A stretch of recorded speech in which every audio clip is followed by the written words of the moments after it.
ஒரு பொண்ணுக்கு எந்த மாதிரி புருஷன் கிடைச்சா சந்தோஷமா இருப்பா? இப்ப எதுக்குமா கேக்குற? சொல்லுமா.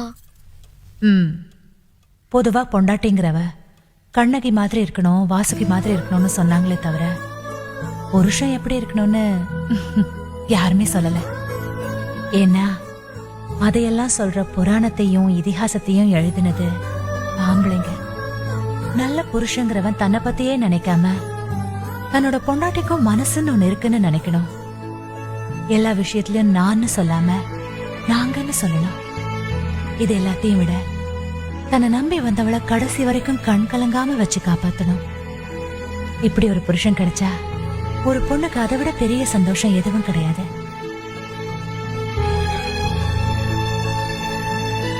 நட்புங்கிறது லைப்ரரியில கிடைக்கிற புக்கு மாதிரி, அதை யார் வேணாலும் படிக்கலாம். ஆனா காதலுங்கிறது நம்ம எழுதுற டைரி மாதிரி, அதை எழுதினவங்க மட்டும்தான் படிக்க முடியும்.